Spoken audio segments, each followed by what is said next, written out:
How come nobody's talking? Hi, Dr. Taylor. All right, everybody, it is 1 o'clock. I'm going to go ahead and get things started. So thank you, everybody, for coming. Can you all hear me? Just give me a thumbs up on your screen if you can hear me. Great. Okay. Let me get everybody to silence your mics just so that we can hear whoever is speaking best as possible. So, welcome to our inaugural English capstone streamed panel presentation. My students and I are delighted you all are here, that you've chosen to subject yourself to another online conference. We are definitely excited, and I imagine my students are a tad nervous about getting started. But first, I want to take a moment to describe our capstone topic, which is new journalism. New journalism was a movement among some journalists in the 1960s. Those involved were frustrated by traditional journalism's requirement of objectivity, that is, reporting only the words of official spokesmen, of people in power, of what sort of official reports were. So these journalists started to add far more interpretation to their reporting, literary tricks, and telling it more in analogous form to, say, the novel. Their techniques were controversial, but also very popular. Many journalists went on to write book-length works in this style. This semester, my students and I read 3 of those book-length works. One is Truman Capote's In Cold Blood. One is Tom Wolfe's Electric Kool-Aid Acid Test. And finally, Norman Mailer's Armies of the Night. So you're going to be hearing more about these 3 works, as well as other aspects of new journalism. Perhaps the most important discovery for our class is how much new journalism changed America, how it opened up new ways of responding to violence, how it shook up our assumptions about war, how it constructed new stories about what's possible in America, and how it tore some of those old stories apart. So our projects today are exciting in the claims they make. They're going to make you want to ask questions. But because Google Meet is what it is, I want to ask that you keep your microphones muted for today. If you have a question, type it into the chat on the right-hand side, and I presume you can do it at any time during the presentation. But you may want to hold off and wait to see if the end of the presentation takes a turn in a different direction. But at any rate, see about submitting your questions through that Google chat to your right. At the end of the presentation, presenters will address a few of the questions when they are done. So that's it for me. Without further ado, I'm going to pass the mic to Mr. Caleb Simpson, who will share his screen with the rest of you.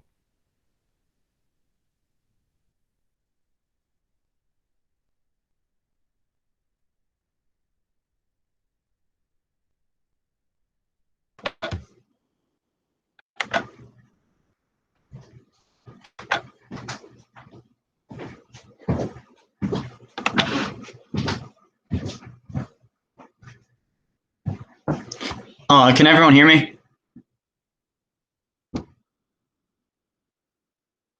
So my project is giving a voice to the voiceless, allowing serial killers the chance to speak. And my name is Caleb Simpson. So what I'm going to go over today are my reasons for research and my thesis. New and confessional journalism, the primary sources I use for this project, reasons to study serial killers, saving their humanity, confessional journalism in the books I studied, and my conclusion. The reasons I chose this for a research project is there are very few projects that actually are centered around serial killers and less about the books that they write themselves. So I saw this as an opportunity to do further research that very few people have actually done before.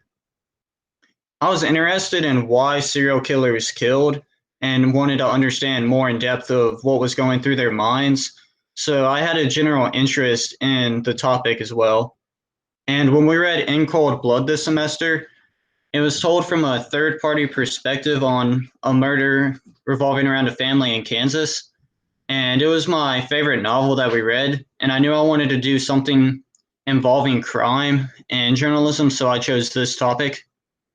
My thesis is by analyzing several sources that serial killers have written themselves, it allows the reader of the book to see the effects of confessional journalism, reasons we need to study serial killers throughout their novels, specifically what they write and why they wrote it, and that there's still humanity left in serial killers despite the crimes that they've committed.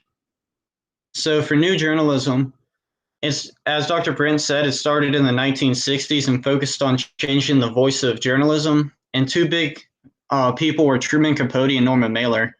Focusing more on confessional journalism, it branched out of new journalism beginning in the 1970s and 80s. And it's based off real people telling their stories. So it's about getting multiple perspectives about the same real world event. So you can have multiple true stories telling different information on the same topic. And one of the quotes from my sources by Rosalind Coward, who wrote Speaking Personally, says that editors are hungry for real-life true stories and direct experiences. The more extreme, the better. And what she's saying here is that people, specifically editors, want these hard-to-read stories because that's what sells. And being able to read these hard-to-read stories provides a new aspect on literary, the field of English as a whole. So the primary sources I use for this topic are In Cold Blood by Truman Capote, The Final Truth by Donald Gaskins, and Son of Hope by David Berkowitz. But for this presentation, to save time, I'm only focusing on The Final Truth and The Son of Hope, because these are the ones written by actual serial killers, and they are able to focus more on confessional journalism than In Cold Blood, since it was written by a third party, because Truman Capote interviewed the killers and then wrote the story. They weren't the ones writing their own story. So the reasons to study serial killers and The Final Truth. This book is written by a South Carolina serial killer. He was convicted of 8 murders, but in his book, he confessed to over 100. And he wrote it with the help of Wilton Earl, who was a journalist at the time. And they wrote it from recorded audio tapes that Earl went in and recorded several hundred hours of audio with Donald Gaskins while he was on death row, and then wrote down what he said, where Gaskins was given the final manuscript of the book and approved it, and it was published after his death. This book mainly details abuse, violence, and sexual abuse that he suffered early on in his life, and the abuse and violence that he later showed his victims. As I mentioned, it's from audio tapes, and he details the majority of his killings as either coastal or serious, meaning that the coastal happened down near Charleston mainly, and the serious were people he actually knew. The picture at the bottom left is Gaskin in handcuffs, and he's showing investigators to one of the bodies that he had confessed to killing to. And the one on the right is from the day of his execution, where there's a crowd outside the South Carolina penitentiary, and they're holding up a sign that says "Die, Pee Wee, die," which shows the impact that he had on the community, even though he was arrested 20 years before his execution. So reasons to study serial killers and The Son of Hope. David Berkowitz was a serial killer in New York during the 1970s. He was most commonly known as the Son of Sam because that's how he addressed himself to the police. But he suffered from schizophrenia at the time, which he blames for his crimes. And these are prison journals that he wrote, but they deal very little with the actual murders. Rather, they focus mainly on his transformation to a Christian while he was in prison and having to overcome what he had done and dealing with it. So his book is mainly just journals. It's not a cohesive story. and it doesn't read like a novel. So, reasons to study serial killers in both books. Gaskins details what he knows and calls as a burdensomeness that he feels when he's committing his murders. Berkowitz as well feels an evil force. So there's already a connection between these two men, even though one killed in New York and one killed in South Carolina.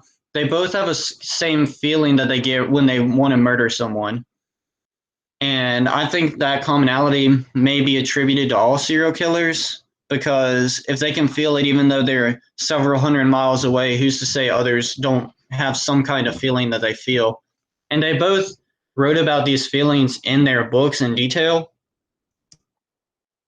Even though there are different themes in both novels, where the final truth revolves mainly around what he did in his life story and his murders, and The Son of Hope revolves around David Berkowitz becoming a reformed Christian.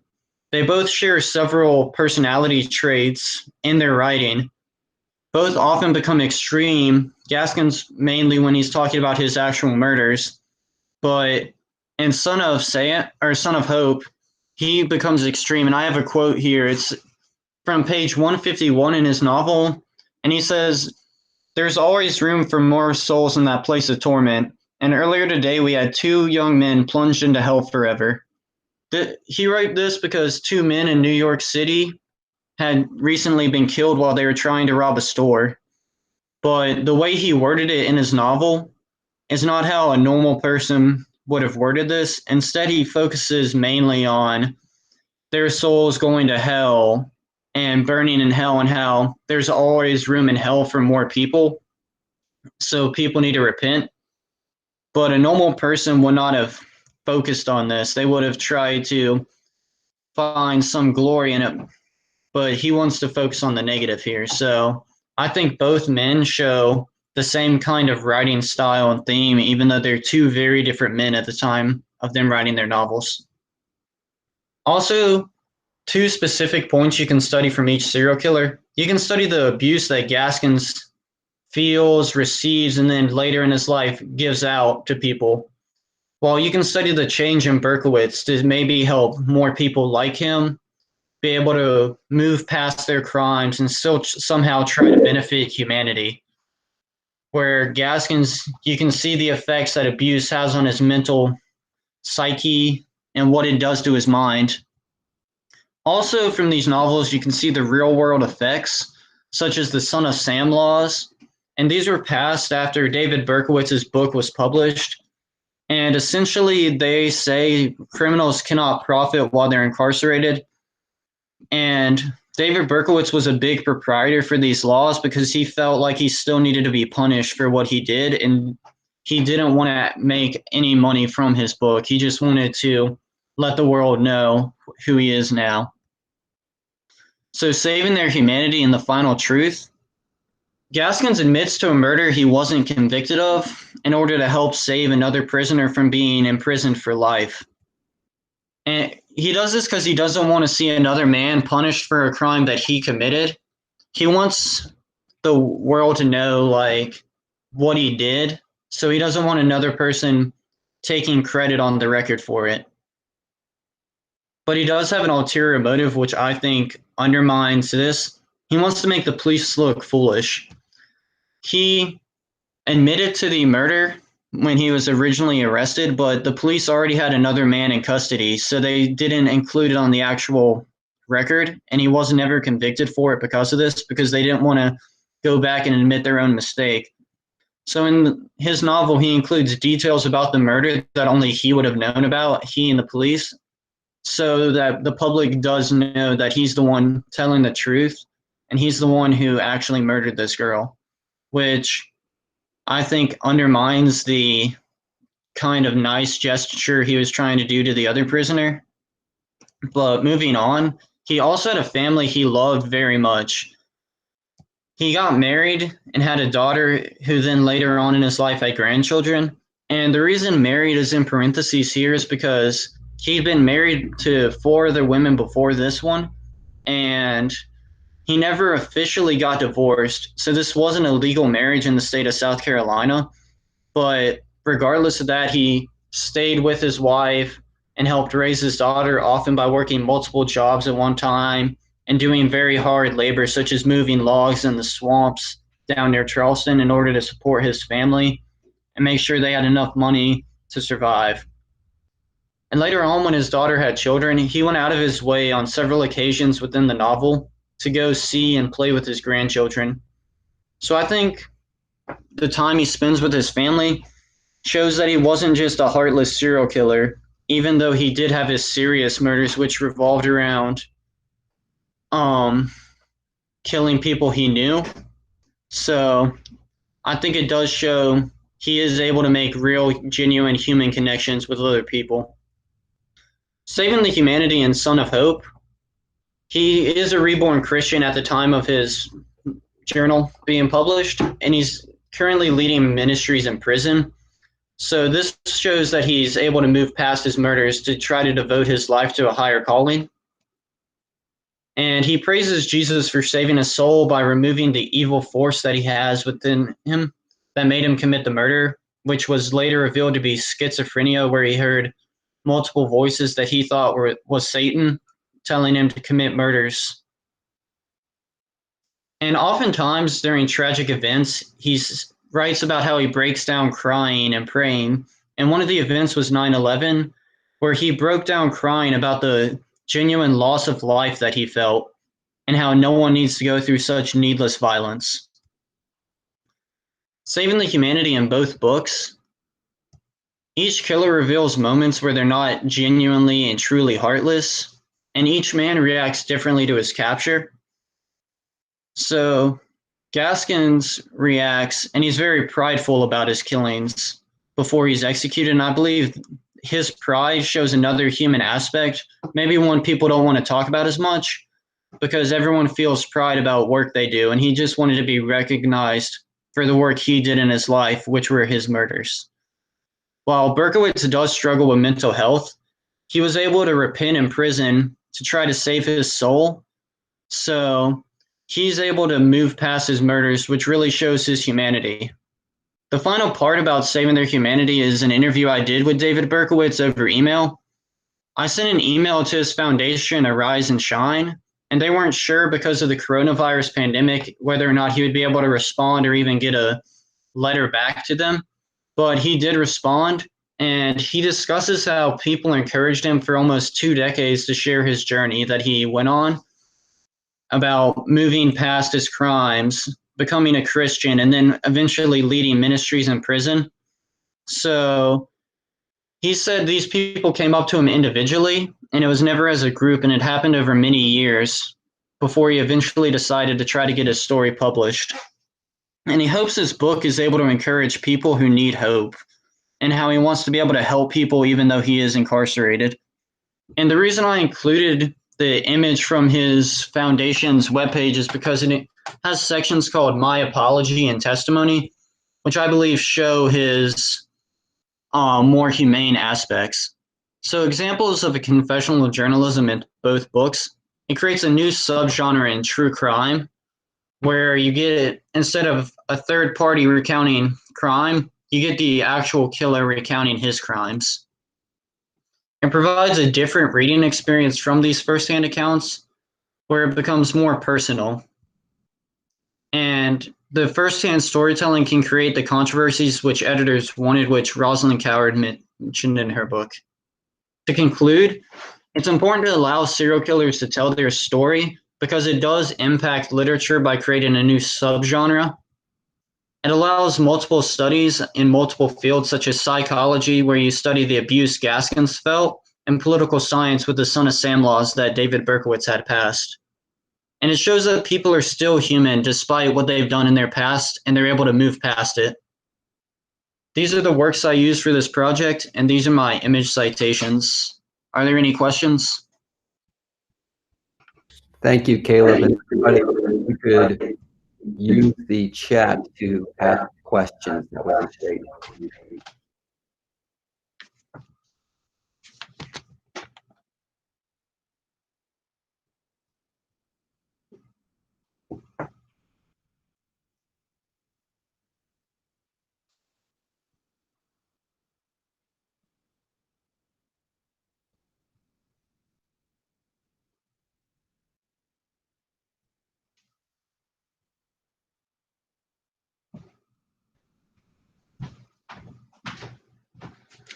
Yeah, that's always a problem with them telling their side of the story.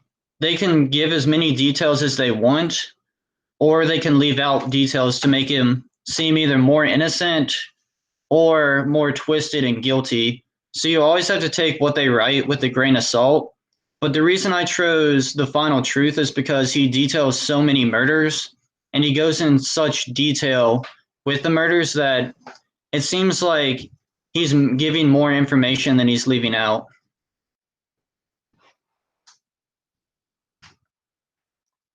His apology addresses the family of his victims and how he's sorry, and he mentions how he was in prison before he actually went to prison because of his schizophrenia. And he does say he doesn't expect the victims' families to forgive him of what he did, but he hopes that they can begin feeling healing from what he did. I was aware of the Son of Hope work before I started this topic, but I wasn't aware of The Final Truth. I had to do some research for that one.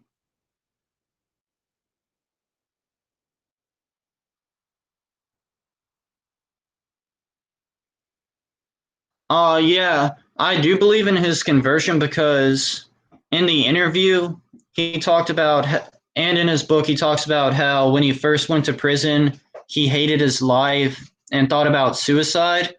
But he talked to another prisoner and how he didn't really care about Christianity when they first started talking, and it took several years before he actually began believing in Christianity. And he's done several virtual interviews with different Christian foundations that he included a YouTube video for in my interview. I don't think they ever diagnosed Gaskins with a mental order. It was never mentioned in his book whether or not he was. And that was the only primary source I ever really used on Gaskins because he's not as big of a serial killer as someone as Ted Bundy and John Wayne Gacy. So there's not a lot of people going through and trying to do research on him. So this was the best source to find information on him.